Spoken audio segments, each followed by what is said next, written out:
بسم الله الرحمن الرحيم الحمد لله وكفى وسلام على عباده الذين اصطفى أما بعد فأعوذ بالله من الشيطان الرجيم بسم الله الرحمن الرحيم لعنه الله وقال لأتخذن من عبادك نصيبا مفروضا ولأضلنهم ولأمنينهم ولآمرنهم فليبتكن آذان الأنعام ولآمرنهم فليغيرن خلق الله ومن يتخذ الشيطان وليا من دون الله فقد خسر خسرانا مبينا يعدهم ويمنيهم وما يعدهم الشيطان إلا غرورا أولئك مأواهم جهنم ولا يجدون عنها محيصا۔ محترم بزرگ و عزیز دوستو، سورہ نساء کی یہ چند آیتیں ہیں جو آپ کے سامنے تلاوت کی گئی ہیں۔ ان آیتوں میں اللہ تعالیٰ نے اس بات کو واضح فرمایا ہے کہ شیطان پوری کوشش یہ کرتا ہے کہ بندہ اللہ سے کٹ کر زندگی گزارے، اللہ کی نافرمانی کے ساتھ اللہ کو ناراض کرنے والے کاموں میں مشغول ہونے کے ساتھ زندگی گزاریں۔ شیطان کی پوری کوشش یہ ہوتی ہے، اور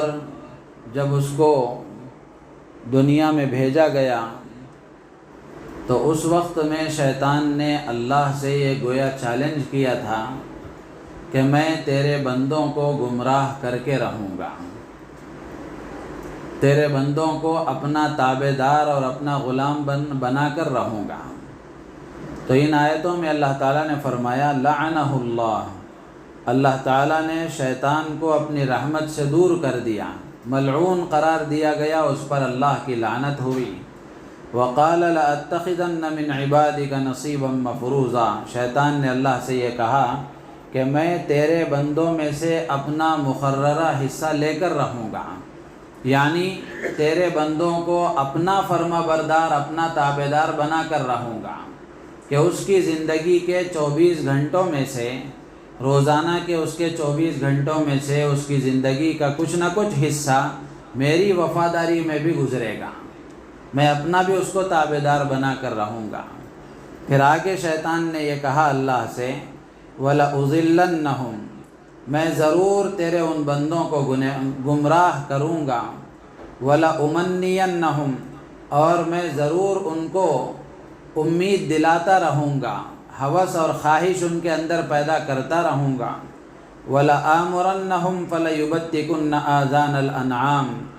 اور میں ان کو تعلیم دوں گا اس بات کی کہ وہ جانوروں کے کان کاٹا کریں، وَلَآمُرَنَّهُمْ فَلَيُغَيِّرُنَّ خَلْقَ اللَّهِ، اور میں ان کو تعلیم دوں گا اس بات کی کہ وہ اللہ کی تخلیق میں تبدیلی کریں۔ وَمَن يَتَّخِذِ الشَّيْطَانَ وَلِيًّا مِّن دُونِ اللَّهِ، جو اللہ کے علاوہ شیطان کو اپنا دوست بنا لیتا ہے، فقد خسر خسرانا مبینا، تو اس نے بڑا نقصان اٹھایا۔ یعدہم ویمنیہم، شیطان بندوں سے وعدہ کرتا ہے، ویمنیہم، اور ان کو امیدیں دلاتا ہے، وما یعدہم الشیطان الا غرورا، اللہ تعالیٰ فرماتے ہیں کہ شیطان کے وعدے اور شیطان کی یہ امیدیں سوائے دھوکے کے کچھ نہیں ہیں۔ اولئک مأواہم جہنم، جو لوگ شیطان کی جال میں آ گئے، اس کی باتوں میں آ گئے، ان کا ٹھکانہ جہنم ہے، ولا یجدون عنہا محیصا، وہ وہاں سے بھاگنے کی کوئی جگہ نہیں پائیں گے۔ تو شیطان کا اللہ سے یہ چیلنج ہے کہ میں بندوں کو گمراہ کر کے رہوں گا۔ گمراہی دو راستوں سے آتی ہے، ایک فکر اور نظریہ اور عقیدے کی خرابی کے راستے سے آتی ہے کہ آدمی کی فکر خراب ہو جائے، نظریہ اس کا غلط ہو جائے، عقیدہ اس کا خراب ہو جائے، اور دوسرا جو راستہ ہے وہ نفس کی خواہشات کا آدمی غلام بن جائے۔ تو اس راستے سے خرابی آتی ہے، گمراہی آتی ہے۔ تو شیطان نے یہ کہا کہ میں ان کو گمراہ کروں گا، وَلَأُمَنِّيَنَّهُمْ، اور میں ان کو امید دلاتا رہوں گا۔ کس بات کی امید دلائے گا؟ مفسرین نے لکھا ہے، علامہ قرطبی رحمۃ اللہ علیہ نے اپنی تفسیر قرطبی میں لکھا ہے کہ بعض علماء فرماتے ہیں کہ شیطان کے امید دلانے کا مطلب یہ ہے کہ شیطان آدمی کو زندگی کے لمبا ہونے کی امید دلائے گا، یعنی جوانی کی عمر میں ہے، 17-18 سال کی عمر ہے، 20-25 سال کی عمر ہے، شیطان یہ چکر دلائے گا اور یہ پٹی پڑھائے گا کہ ابھی توبہ کے لیے، اللہ کی عبادت کے لیے بہت ساری زندگی پڑی ہے، اب کچھ دنیا کے مزے اڑا لو، اپنی نفس کی خواہشات کو پورا کر لو، بعد میں توبہ کر لیں گے۔ تو شیطان توبہ کی امید پر، زندگی کے لمبا ہونے کی امید دلا کر آدمی سے گناہ کروائے گا۔ حسن بصری رحمۃ اللہ علیہ سے ان کی طرف منسوب یہ قول ہے کہ توبہ کی امید پر گناہ کرنا آدمی کو کفر تک پہنچا دیتا ہے، یعنی آدمی یہ سوچ کر کہ بعد میں توبہ کر لوں گا، بعد میں معافی مانگ لوں گا، اب سامنے ہے یہ گناہ کا موقع ہے، گناہ کر لوں بعد میں معافی مانگ لوں گا، تو توبہ کی امید پر آدمی گناہ کرتا رہے گا تو آہستہ آہستہ ایمان سے ہاتھ دھو بیٹھے گا۔ تو اس لیے آدمی اگر گناہ کا موقع آ جائے تو فوراً اللہ سے مدد مانگنی چاہیے اور اس سے بچنے کی کوشش کرنا چاہیے۔ تو بعض علماء یہ کہتے ہیں کہ شیطان کے امید دلانے کا مطلب یہ ہے کہ زندگی کے لمبا ہونے کی امید دلائے گا، توبہ کے لیے ابھی بہت لمبا وقت ہے، اب کچھ جوانی ہے اور بھری جوانی میں چہرے پر داڑھی اچھی نہیں لگتی، لباس سنت والا اچھا نہیں لگتا، نمازیں پڑھنا اچھا نہیں لگتا، روزے رکھنا اچھا نہیں لگتا، آنکھوں کی حفاظت اچھی نہیں لگتی، فون کا غلط استعمال اچھا نہیں لگتا، بعد میں چل کر توبہ کر لیں گے، ان کاموں کو اب کر لیا جائے، نفس کا یہ تقاضا ہے، طبیعت یہ چاہتی ہے، اس لیے یہ کام اب کر لیے جائیں، بعد میں توبہ کر لیں گے۔ تو شیطان یہ پٹی پڑھاتا ہے۔ بعض علماء نے فرمایا کہ امید دلانے کا مطلب یہ ہے کہ شیطان گناہوں کے اصرار پر امید دلائے گا، یعنی اس میں یہ مزہ ہے، اس کا یہ فائدہ ہے، اس میں یہ فائدے ہیں، اس لیے اس گناہ کو آدمی کرتا رہے مسلسل۔ تو شیطان گناہوں کو مزین کر کے آدمی کے سامنے پیش کرتا رہے گا اور ایک ہی گناہ پر پابندی کے ساتھ قائم رہنے کی کوشش کرے گا کہ بندہ ایک ہی گناہ پر اصرار کرتا رہے۔ اسی لیے علماء نے فرمایا کہ چھوٹا گناہ ہی کیوں نہ ہو، لیکن اگر اس پر اصرار کیا جائے، پابندی کے ساتھ اس کو کیا جائے تو وہ بڑا ہو جاتا ہے۔ تو اس لیے شیطان یہ امیدیں دلاتا رہے گا۔ پھر اس کے بعد آگے اللہ فرماتے ہیں کہ شیطان نے اللہ سے یہ کہا کہ میں ان کو تعلیم دوں گا کہ وہ جانوروں کے کان کاٹا کریں۔ زمانے جاہلیت میں یہ رسم تھی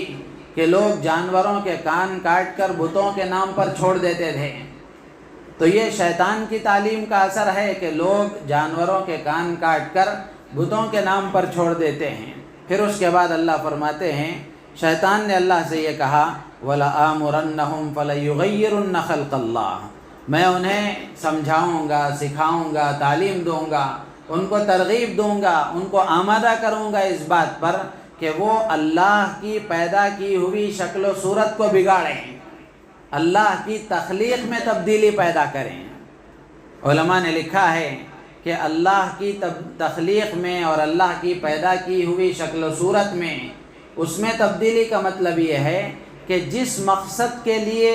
جو چیز پیدا کی گئی ہے اس میں تبدیلی پیدا کر دی جائے۔ جیسے مثال کے طور پر علماء نے لکھا ہے سرجری کرا کر آدمی اپنی جنس بدل لے، مرد تھا عورت بن گیا، عورت تھی مرد بن گیا، یا دونوں کے درمیان کا کوئی راستہ اختیار کر لیا۔ اسی طریقے سے علماء نے یہ بھی لکھا ہے کہ پلاسٹک سرجری کرانا اپنے آپ کو خوبصورت ظاہر کرنے کے لیے، یہ بھی اس ممانعت میں داخل ہے۔ اور اسی طریقے سے داڑھی کا کٹانا یہ بھی اس میں داخل ہے۔ مرد کے لیے داڑھی خوشنما چیز ہے۔ ایک واٹس ایپ کا گروپ ہے میرا، اس میں مسائل لوگ پوچھتے ہیں۔ کتنے افسوس کی بات ہے، رمضان کا مبارک مہینہ ہے، کل یا پرسوں کی بات ہے، ایک نوجوان نے ایک مسئلہ پوچھا کہ چہرے پر کچھ بال آ گئے ہیں داڑھی کے جو اب اس وقت خراب لگ رہے ہیں، میں نے ارادہ کیا تھا کہ داڑھی رکھوں،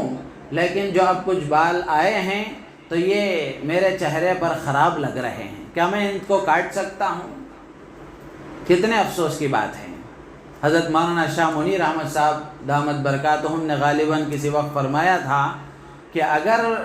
داڑھی مرد کے لیے عیب کی چیز ہوتی تو میرے نبی کے چہرے پر نہیں ہوتی۔ داڑھی مرد کے لیے خوبصورتی ہے، اس کے لیے زینت ہے، اسی لیے اللہ کے نبی علیہ السلام کے چہرے پر یہ سجاوٹ سجائی گئی تھی۔ تو میرے عزیز و دوست و بزرگوں، شیطان یہ سب سکھائے گا، اور آج سب کچھ لوگ سیکھ رہے ہیں اور شیطان کی چکر میں آ چکے ہیں۔ تو شیطان نے اللہ سے یہ چیلنج کیا تھا کہ میں تیرے بندوں کو گمراہ کر کے رہوں گا اور ان کو تعلیم دوں گا اس بات کی کہ وہ تیری بنائی ہوئی شکل و صورت کو بدل دیں گے، اس میں تبدیلی پیدا کر دیں گے۔ جبکہ داڑھی کے فضائل ہیں، اللہ کے رسول علیہ السلام نے باقاعدہ ترغیب دی ہے، حکم دیا ہے کہ داڑھی کو بڑھاؤ، داڑھی کو بڑھاؤ، اللہ کے نبی نے حکم دیا ہے۔ تو اللہ تعالیٰ اور اللہ کے نبی یہ کہہ رہے ہیں، شیطان یہ کہہ رہا ہے کہ ابھی تم جوان ہو، وہ بوڑھوں کا کام ہے چہرے پر داڑھی رکھنا، تمہارے چہرے پر داڑھی اچھی نہیں لگتی اس لیے تم داڑھی کٹا لو۔ تو اب میں اور آپ اپنا جائزہ لے کر کے دیکھیں، نوجوانوں کو سوچنے کی بات ہے، نوجوان کے اب تو بوڑھے بھی اس کے خواہش مند ہیں، بوڑھے بھی اس کے خواہش مند ہیں۔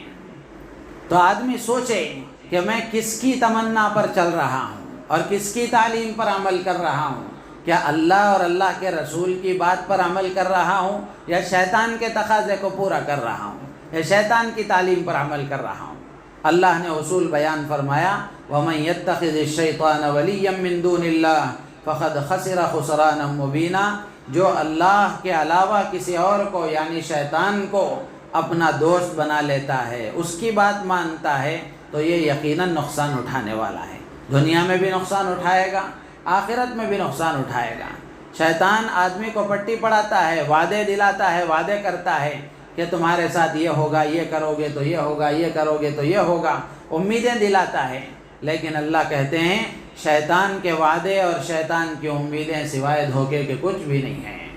اور جو شیطان کے دھوکے میں آ گیا اس کا ٹھکانہ جہنم ہوگا۔ اللہ تعالیٰ سے دعا ہے اللہ تعالیٰ ہم سب کو ان باتوں پر عمل کی توفیق عطا فرمائے، اور شیطان کے بہکاوے میں آنے سے، نفس کے بہکاوے میں آنے سے اور غلط راستے پر پڑ جانے سے اللہ تعالیٰ ہماری اور پوری امت کی حفاظت فرمائے۔ ہم سب کو اللہ تعالیٰ اپنا اور اپنے نبی کا فرما بردار بن کر زندگی گزارنے کی توفیق